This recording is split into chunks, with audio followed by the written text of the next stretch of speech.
Hello दोस्तों। आज के इस वीडियो में हम बात करेंगे ऑनलाइन साइको टेस्ट एग्ज़ाम के बारे में कि क्वेश्चन किस पैटर्न में होंगे, आंसर्स के ऑप्शन किस तरह होंगे, रेस्ट टाइम कितना मिलेगा दो टेस्ट पैकेज के बीच में। इस टेस्ट में क्वेश्चन हिंदी और इंग्लिश दोनों लैंग्वेजेज में होंगे, तो किसी को भी सोल्व करने में दिक्कत नहीं होगी। निगेटिव मार्किंग नहीं होगा, तो अगर आप किसी टेस्ट में कम अटैम्प्ट भी कर पा रहे हैं तो तुक्का लगा सकते हैं। जैसा कि आप लोगों को पता है कि इस साइको टेस्ट में टोटल 5 टेस्ट बैटरीज हैं, तो सभी टेस्ट बैटरीज में क्वालिफाई करना ज़रूरी है। अगर आप किसी एक टेस्ट बैटरी में भी क्वालिफाई नहीं कर पाते हैं तो आप एग्ज़ाम क्लियर नहीं कर पाएंगे। अब बहुत लोग जानना चाहते होंगे कि पासिंग मार्क कितना है, तो दोस्तों इसके बारे में आप ज़्यादा सोचें मत, और मैंने भी इसके बारे में ज़्यादा जानने की कोशिश नहीं की है। आप ज़्यादा से ज़्यादा प्रैक्टिस सेट बनाएं और ज़्यादा से ज़्यादा क्वेश्चन अटेम्प्ट करने के लिए कोशिश करें। इतना ही एग्ज़ाम क्वालिफाई करने के लिए इनफ है। दो टेस्ट बैटरीज के बीच में आपको 1 मिनट का रेस्ट टाइम मिलेगा। मतलब जैसे कि मान लीजिए पहला टेस्ट बैटरी है आपका मेमोरी टेस्ट और दूसरा टेस्ट है फॉलोइंग डायरेक्शन टेस्ट। तो इन दोनों टेस्ट के बीच में जैसे कि मेमोरी टेस्ट का जब आपका टाइम ओवर हो जाएगा उसके बाद आपको 1 मिनट का समय मिलेगा जिसमें आप तैयार हो जाइए दूसरे टेस्ट के लिए। दूसरा टेस्ट का आपका इंस्ट्रक्शन स्टार्ट हो जाएगा 1 मिनट के बाद। ठीक है, अब इंस्ट्रक्शन कितने मिनट का होगा वो अभी आरआरबी जो अभी नोटिस वगैरह निकालेगी रिजल्ट के बाद आपके साइकोलॉजिकल टेस्ट के बारे में, उसके बाद आपको पता लग जाएगा इंस्ट्रक्शन के लिए आपको कितना टाइम मिलेगा। मे भी आपको 5 मिनट मिल सकता है इंस्ट्रक्शन के लिए। उसके बाद इंस्ट्रक्शन ख़त्म होगा, उसके बाद आपका टेस्ट स्टार्ट हो जाएगा। चलिए अब आगे बढ़ते हैं। तो जैसा कि आप लोग देख रहे हैं इस सीक्वेंस में जो कि टेस्ट लिखा हुआ है, तो एग्ज़ाम में भी आपका सेम सीक्वेंस रहेगा। मतलब सबसे पहले आपका मेमोरी टेस्ट से क्वेश्चन आएंगे, फिर following direction test, depth perception test, concentration test और लास्ट में परसेप्चुअल स्पीड टेस्ट। मतलब कि जैसे कि आप पहले एग्ज़ाम दे रहे होंगे एसएससी या रेलवे के एग्ज़ाम, जिसमें कि आपके 4 सेक्शंस होते हैं, जीके, इंग्लिश, मैथ, रीजनिंग। तो आप जीके कुछ क्वेश्चन बनाते हैं, फिर इंग्लिश में चले जाते हैं, इंग्लिश में नहीं बनता है तो फिर मैथ में स्किप कर जाते हैं। लेकिन इसमें ऐसा नहीं है। सबसे पहले आपका मेमोरी टेस्ट होगा। मेमोरी टेस्ट में टोटल आपके 12 मिनट हैं। 12 मिनट में आपको 2 सेट्स करना होता है। तो जब तक मेमोरी टेस्ट का टाइम आपका ख़त्म नहीं होगा तब तक आप फॉलोइंग डायरेक्शन टेस्ट में नहीं जा सकते हैं। जैसा कि अभी आजकल के बैंकिंग एग्जाम्स में आप देख रहे हैं कि सेक्शन वाइज डिवाइड किया हुआ है टाइम, उसी तरह इसमें सब में आप जब तक पहला टेस्ट ख़त्म नहीं करते हैं तब तक आप दूसरे टेस्ट में नहीं आ सकते हैं।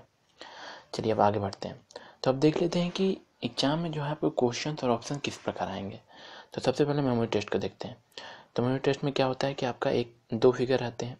एक आपका मेमोरी फिगर रहता है, दूसरा टेस्ट फिगर रहता है। तो मेमोरी फिगर क्या होगा कि सबसे पहले मेमोरी फिगर आपके स्क्रीन पे होगा, 3 मिनट के लिए आएगा। 3 मिनट में आपको मेमोराइज करना है। हर मेमोरी टेस्ट के आपका टोटल 5 टाइप्स हैं, तो हर के लिए अलग अलग टाइम है। तो मैं एक टेस्ट लेके आपको बता रहा हूँ। तो इसमें क्या होगा कि आपके 3 मिनट के लिए मेमोरी फिगर आएगा, आप इसके मेमोराइज करेंगे। उसके बाद आपका टेस्ट फिगर आएगा जो कि यहाँ दिया हुआ है, आप देख रहे हैं ये टेस्ट फिगर है। अब इसमें क्वेश्चन आप देख रहे हैं कि पहला नंबर, मान लीजिए पहला नंबर आपका क्वेश्चन है, ये अब कहाँ पे था। मान लीजिए अगर आपका जो मेमोरी फिगर है उसमें ये यहाँ पे था, तो आपका आंसर क्या होगा इसमें ए। तो आप यहाँ पे ए सेलेक्ट करेंगे। ए सेलेक्ट करने के बाद अब क्या होगा कि कुछ लोग सोच रहे होंगे कि हम ए सेलेक्ट करेंगे और इसको फिर बाद में सेव भी करना होगा क्या। तो दोस्तों ऐसा नहीं है। आप क्या है, कोई भी जैसे कि दूसरा क्वेश्चन का आपका बी आंसर है तो आप सेलेक्ट कर दिया तो इसका मतलब आपका ये सेव हो गया।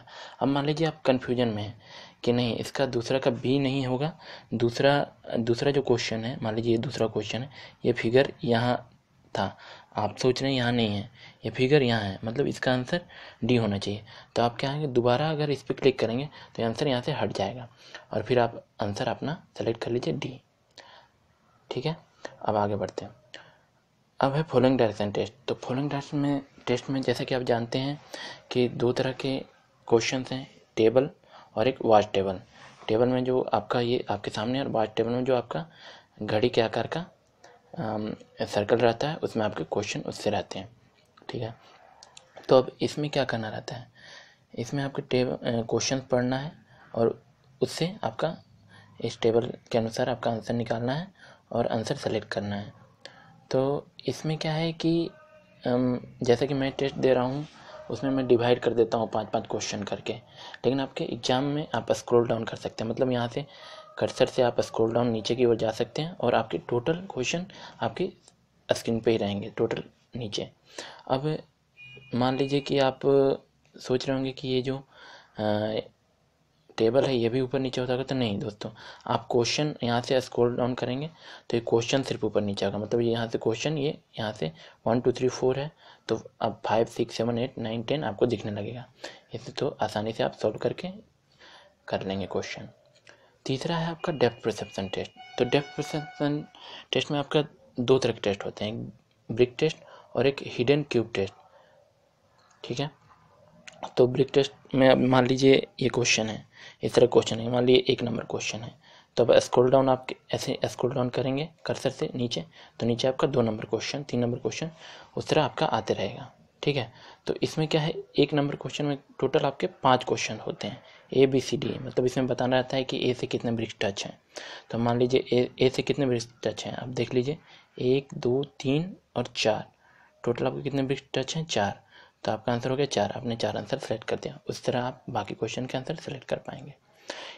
अब हिडन क्यूब टेस्ट में क्या है, तो हिडन क्यूब टेस्ट में सिंपली यही रहता है कि एक क्यूब दिया हुआ रहता है, बहुत सारे क्यूब से मिलके एक फिगर आता है, उसमें आपको जो क्यूब नहीं दिख रहा उसका आंसर सेलेक्ट करना था। तो सिंपली इसका भी ऑप्शन आपको इसी तरह रहेगा। अब आगे बढ़ते हैं। चौथा है आपका कॉन्सेंट्रेशन टेस्ट। तो कॉन्सेंट्रेशन टेस्ट में 3 टाइप के टेस्ट हैं आपके, फाइंड सिक्स टेस्ट, यस और नो टेस्ट, और तीसरा है सेम फिगर मैचिंग टेस्ट। तो फाइंड सिक्स टेस्ट में क्या करना रहता है कि आप जिसमें 6 है, जो भी ऑप्शन में, वो ऑप्शन आपको सेलेक्ट करना रहता है।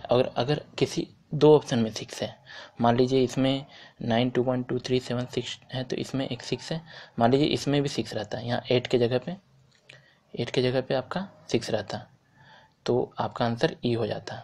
अब लेकिन इसमें क्या होगा, इसका आंसर ए होगा, क्योंकि ए में 6 है। ठीक है, दूसरा है आपका यस और नो टेस्ट। तो यस और नो टेस्ट में क्या करना रहता है, सिंपली ये दोनों अगर आपस में मैच कर रहे हैं तो इसमें सेलेक्ट करना रहता है यस या नो। देखिए ऑप्शन यस और नो टेस्ट का कैसा रहेगा, आपका सिर्फ 2 ही ऑप्शन रहेंगे, यस या नो। अगर ये मिल रहा है तो आपको यस पे सेलेक्ट करना है, अगर नहीं मिल रहा है तो नो पे सेलेक्ट करना है। तीसरा है आपका सेम फिगर मैचिंग टेस्ट। तो सेम फिगर मैचिंग टेस्ट में जैसा कि आप देख रहे हैं, इस फिगर से मिलता जुलता अगर जो फिगर है वो आपको सेलेक्ट करना है। सिंपली मान लीजिए, तो इससे मिलता जुलता कौन फिगर, ऑप्शन सी, तो ऑप्शन आप देख रहे हैं सी, आप सेलेक्ट कर दिए, ये आपका आंसर सेव हो जाएगा। और एक बार और आपको दोस्तों बता दूं कि इन जो 3 टेस्ट हैं, मान लीजिए बहुत सारे ऐसे टेस्ट बैठे हैं जिसमें 2 टाइप के क्वेश्चन है, 3 टाइप के क्वेश्चन है, तो उसमें से सिर्फ एक ही टाइप का क्वेश्चन आएगा। ये नहीं आएगा कि आपका जैसे कॉन्सेंट्रेशन में 3 टाइप के क्वेश्चन है, फाइंड सिक्स टेस्ट, यस और no test, same figure matching test, तो ये तीनों टेस्ट आएगा, सिर्फ एक टेस्ट आएगा, या तो ये आए, या तो ये आए, या तो ये आए। चलिए अब आगे बढ़ते हैं। 5वां है और लास्ट टेस्ट है आपका परसेप्चुअल स्पीड टेस्ट। तो इसमें 2 तरह के टेस्ट होते हैं, सिमिलरिटी टेस्ट और सेम फिगर टेस्ट। तो सिमिलरिटी टेस्ट में क्या करना रहता है, इधर ये जैसे इस साइड जो फिगर दिया है इससे मिलता जुलता जो फिगर है वो आपको सेलेक्ट करना है। तो मान लीजिए ए नंबर क्वेश्चन देखते हैं, तो ए क्वेश्चन से मिलता जुलता कौन सा फिगर है इसमें, आप देखिए, तो इससे मिलता जुलता ई है, तो आपने ई आंसर सेलेक्ट कर लिया। आप सिंपली मैं आपको इसलिए दिखा रहा हूँ फिगर कि आपको एक रफ आइडिया मिल जाएगा कि ऑप्शंस किस तरह रहते हैं और क्वेश्चन किस तरह रहते हैं। जैसे कि अब ये इसका क्वेश्चन देखिए 1, मतलब ये ए नंबर क्वेश्चन है, ये क्वेश्चन है, ये बी, ये मतलब ये दूसरा बी नंबर क्वेश्चन है। इस तरह के आपको क्वेश्चन रहेंगे, स्क्रॉल डाउन करके आप सारे क्वेश्चन एक बार में देख सकते हैं। अब सेम फिगर टेस्ट में सिंपली यही रहेगा, इस तरह का लेफ्ट साइड में जो फिगर है उससे मिलता जुलता जो फिगर है वो आपको सेलेक्ट करना है, वही आपका आंसर होगा। तो इससे मिलता जुलता कौन सा फिगर है, ए नंबर, तो ये आपका सही आंसर है। तो दोस्तों इस चैनल पे आपको प्रैक्टिस सेट मिल जाएंगे टाइमर के साथ, हर टेस्ट का इंडिविजुअल आपको एक सेट भी मिल जाएगा और फुल लाइन टेस्ट भी मिल जाएगा, जिसमें कि आपको जो टोटल 5 टेस्ट बैटरीज हैं वो एक साथ दिए हुए हैं रेस्ट टाइम के साथ। चूँकि ये वीडियो है इसी के लिए मैंने टाइम डिवीज़न किया हुआ है। जैसे कि मान लीजिए आपका डेप्थ परसेप्शन टेस्ट का है ब्रिक टेस्ट, तो उसमें टोटल आपके कितने क्वेश्चन हैं, 50, और उसके लिए आपको टाइम कितना मिलता है, 5 मिनट टाइम मिलता है। तो इसमें क्या किया है मैंने कि आपके 10-10 क्वेश्चन 1 मिनट में कर दिए हैं, क्योंकि ये वीडियो है, अगर आप पीछे जाएंगे तो आपका टाइम भी पीछे चला जाएगा। ऑनलाइन आपके तो एग्ज़ाम तो हो नहीं रहा है कंप्यूटर स्क्रीन पे जिसमें कि आपको स्क्रॉल डाउन करके नीचे देख सकते हैं, तो इसी के लिए मैंने इसे टाइम डिवीज़न अलॉटमेंट किया है, जिससे कि आसानी से आपका स्पीड भी बढ़ जाए और आपका प्रैक्टिस भी हो जाएगा।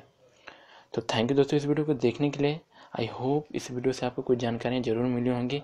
तो इस चैनल को सब्सक्राइब कीजिए और अपने दोस्तों के साथ शेयर कीजिए, जिससे कि जो लोग नहीं जान पा रहे हैं वो जान जाएं इस बात को।